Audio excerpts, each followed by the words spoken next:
Der ZT-Talk wird Ihnen präsentiert von der Hama Immobilien Zofingen. Seit 25 Jahren Kompetenz und Kundennah. Der CSS-Versicherung ganz persönlich.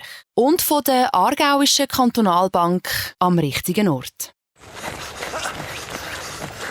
Wir fördern vieles, das gesund hält. Und was können wir für dich tun? CSS-Versicherung, dein Gesundheitspartner, ganz persönlich. Hama Immobilien Zofingen. Seit 25 Jahren Kompetenz und Kundennah. hama.ch.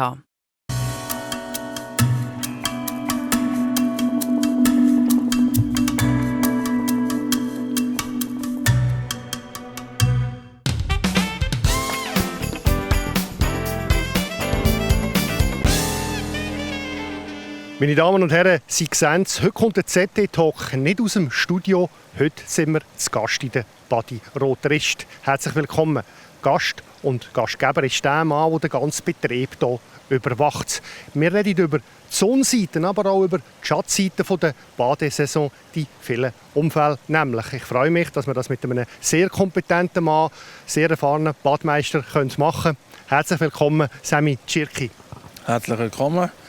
Darf ich hier begrüßen in der Badi Rotrist. Freut mich, dass Sie vorbeigekommen sind.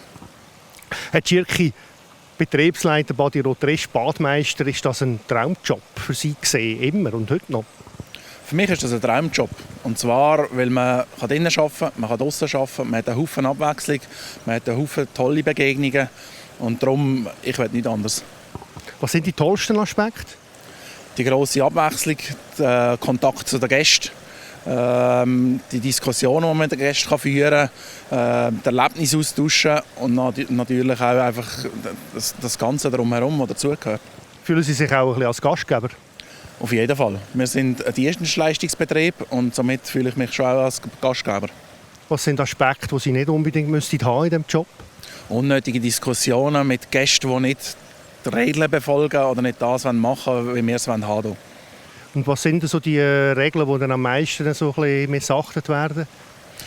Das sind unterschiedliche Sachen. Es fängt beim Nicht-Duschen an, es fängt beim seitlich Reinspringen an, es fängt beim Seichmachen an, im Sprudelbecken, wo eigentlich mehr ein Becken ist zur Erholung. Da gibt es einen ganzen Haufen, den man aufzählen kann. Reden wir über die Schattenseiten der Badesaison. Wir haben in der letzten Zeit von einigen Unfällen gelesen. Einen auf dem Gomersee, Floriana Ismaili. Was haben Sie gedacht, als Sie von diesem Unfall gelesen haben? Zum einen habe ich natürlich gedacht, es ist schrecklich, dass so ein Unfall passieren muss. Ist natürlich medial auch bekannt worden, weil man die Fußballerin kennt, weil sie eine Schweizer Nationalspielerin ist. Hankerum ist es ein Unfall, wie es auch an vielen anderen Orten leider immer wieder mal gibt. Es zeigt einfach auf, dass das jeder Person überall passieren kann. Er hat ja so zwei Aspekte. Der eine Aspekt ist der Kopfsprung, offenbar relativ weit draussen auf dem See, wenn es heiß ist. Das ist auch für eine trainierte Person nicht unheikel. Das ist sicher so. Wobei ich denke, weit draussen auf dem See ist die Wassertiefe sicher genug tief gewesen, also das nicht das Problem kann sein. Das andere ist halt einfach ein aufgeheizter Körper, wenn man in der Sonne gelegen ist, auf dem Schiffli, dort am Sonnenlicht gesehen ist und dann ins kühle Nass kommt, dann kann das halt einfach schon zu einem Temperaturschock führen und dementsprechend natürlich noch einen Badunfall auslösen. Also das sollte man nicht machen? Ist nicht empfehlenswert. Wie würden Sie sich abkühlen jetzt auf dem See? Wasser an die Brust spritzen, oder wie würden Sie das machen? Wenn ich die Möglichkeit habe, mich natürlich leicht vornetzen, dass ich einfach mal schnell ein bisschen nass bin und erst dann reingumpen. Der andere Aspekt, Essen. Wir haben auch gelesen, möglicherweise hat Floriana gegessen relativ viel vorher. Wie gefährlich ist das wirklich? Früher haben wir uns immer gesagt, vor dem Schwimmen wird nichts gegessen. Wie schätzen Sie das ein? Ich denke mal, wenn man eine grosse Mahlzeit, wenn es Mittagessen ist und einen richtig vollen Bauch hat, ist es sicher nicht gut, wenn man direkt nachher baden.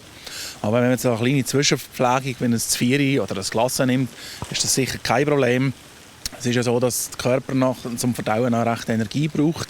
Und wenn man nach Vollgessen ins Wasser reingeht, fehlt einem je nachdem auch die nötige Energie, um die Kraft aufzubringen und nach gross schwimmen. Leistungssport nach einem grossen Essen ist ganz sicher nicht empfehlenswert. Wie ist es mit Alkohol?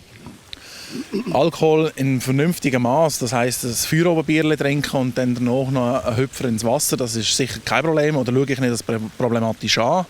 Jedoch, wenn es heißes Wetter ist, so wie wir es jetzt in den letzten Wochen hatten, und man dann das Bedürfnis hat, vielleicht das eine oder andere Bier trinken am Nachmittag oder auch einen Cocktail trinken und der Alkoholpegel dann irgendwann steigt, dann sollte man das Wasser vielleicht eher meiden oder vielleicht einfach nur dort, wo man stehen kann, sich kurz abkühlen und wieder zum Wasser rausgehen. Was sind denn jetzt aus Ihrer Sicht die grössten Risiken für Badeunfälle? Die grössten Risiken ist mit unter anderem sicher mangelnde Beaufsichtigung von teils Eltern auf ihre Kinder, gerade wenn die Kinder nicht gut schwimmen können. Das erleben wir auch immer wieder mal hier in der Bade, als kleine Kinder in den Becken hat und die Eltern weit und breit nicht zu sehen sind. Haben Sie Beispiele jetzt gerade in der letzten Zeit, die Sie erlebt haben? Wir haben gerade die letzten 2 Kinder hier bei uns gehabt, ein 7-jähriges Mädchen mit einem 4-jährigen Schwesterli. Und das 4-jährige Schwesterli war mit dem Schwimmring und die Eltern waren nicht dabei in der Bade, also sie waren alleine in der Bade. Und dann haben wir sie bitten, wieder rauszugehen, weil das ist einfach zu gefährlich. Was ich von anderen Badmeistern gehört habe, ist, dass Eltern zum Teil zunehmend an den Smartphones hängen, statt ihre Kinder beaufsichtigen. Erleben Sie das auch? Das erleben wir auch zunehmend, nicht nur die Eltern, sondern allgemein die Leute, die viel an den Smartphones sind, auch rund um die Becken. Wir haben bei uns im Bad, im Hallenbad wie auch im Freibad, ein Smartphone-Verbot rund um die Becken. Schauen, dass wir das möglichst gut umsetzen können. Es ist aber noch ein bisschen schwierig, den Leuten das verständlich zu machen, wieso und warum dass wir das nicht wollen. Und ich denke, vor allem bei den Eltern ist es einfach gut, wenn sie auf ihre Kinder schauen und nicht parallel noch irgendein SMS schreiben, eine Zeitung lesen oder eine E-Mail schreiben im Nachteil. Andere Unfälle, die wir auch mehrfach davon gelesen haben, sind ältere Personen. Gerade kürzlich im Vierwaldstättersee 88- und 85-jährige Mann und Frau vertrunken. Sind ältere Personen besonders gefördert? Ich denke mir nicht, dass ältere Personen speziell gefördert sind oder mehr gefördert wie jüngere Personen oder im mittleren Alter. Es kann immer etwas passieren. Die Frage ist immer, was der Grund ist, der Gesundheitszustand. Es kann auch sein, dass es eine Überanstrengung war, weil man vielleicht zu weit wollte schwimmen und halt doch nicht mehr so mag, weil man gegessen hat, weil man einen strengen Tag hatte oder weil man vielleicht einfach gesundheitlich im Moment nicht ganz so auf der Höhe ist. Haben Sie denn selber schon sehr heikle Situationen erlebt, wo Sie eingreifen mussten? Ich habe selber schon 2 grosse, heikle Situationen oder grosse Unfälle erlebt. Das eine Mal waren es 3 Kinder, die allein in der Bade waren. Das war aber nicht Todsrotrisch. Zwischen 8 und 12. Alles 3 Nichtschwimmer und 2 von denen haben wir leider reanimieren. Zum Glück haben sie überlebt. Das zweite war ein älterer Herr, etwa 84. Er war hier in der Bade in Rotrisch vor ein paar Jahren. Er hatte einen schweren Herzinfarkt. Auch den haben wir reanimieren und auch den hat zum Glück überlebt. Also Sie haben effektiv schon Leben gerettet als Badmeister? Ich durfte schon Leben retten und bin froh, dass es eigentlich geklappt hat. Sie sind ja jetzt Chef von einer neuen Anlage am 11. Mai aufgegangen. Für fast 20 Millionen Franken ist das neue Hallenbad Rotrisch entstanden. Und die neue Anlage auch aussen. Wie ist der Betrieb angelaufen? Der Betrieb ist sehr gut angelaufen. Wir hatten einen ganzen Haufen Besucher. Das Interesse ist sehr gross am neuen Hallenbad, natürlich auch im Freibad. Im Mai war das Wetter ja nicht so gut. Das hat uns natürlich in die Karte gespielt für das neue Hallenbad. Haufen sind schauen, Haufen sind baden, haben auch Freude am neuen Hallenbad. Und nach dem Juni hat das Wetter umgeschlagen. Wir hatten sehr sonnig und sehr heiß gehabt. Und das hat uns natürlich dann auch im Freibad einen ganzen Haufen Eindruck gegeben. Haben Sie denn jetzt das Hallenbad die ganze Saison offen? Ja, wir haben diesen Sommer das Hallenbad ganz Sommer offen. Beim sonnigen, heißen Wetter wie auch beim schlechten Wetter. Ende Saison werden wir einen Rückblick machen, werden dann besprechen, wie wir es in Zukunft werden regeln. Ist eigentlich alles wie nach Plan angelaufen oder haben Sie irgendwelche Optimierungen, die Sie schon sehen, die Sie machen müssen? Es ist planmäßig angelaufen. Wir hatten kleinere Mängel, zum Glück keine grossen. Einen Haufen dieser Mängel haben wir natürlich schon beheben. Den Rest sind wir Stück für Stück am Abarbeiten und mit der Zeit wird sich auch das erledigen. Ich nehme an, ein tolles Gefühl, für so eine neue Anlage zu arbeiten. Wie ist das?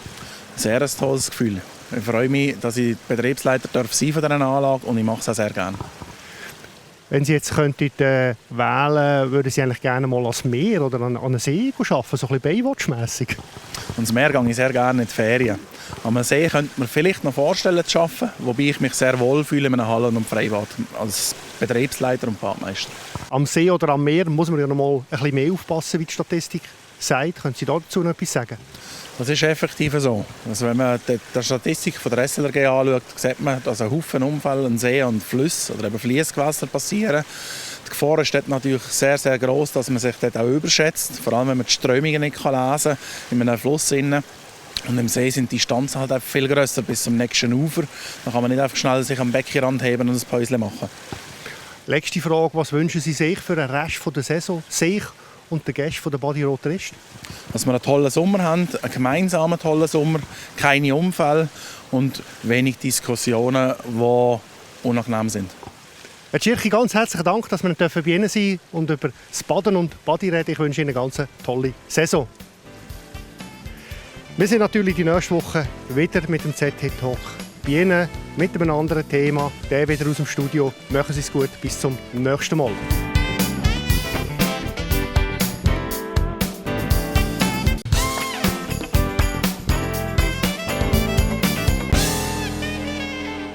Der ZT-Talk ist Ihnen präsentiert worden von der HAMA Immobilien Zofingen. Seit 25 Jahren Kompetenz und Kundennah. Der CSS-Versicherung ganz persönlich.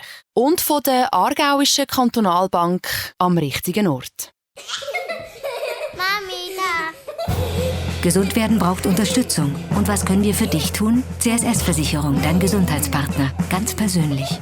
HAMA Immobilien Zofingen. Seit 25 Jahren Kompetenz und Kundennah. hama.ch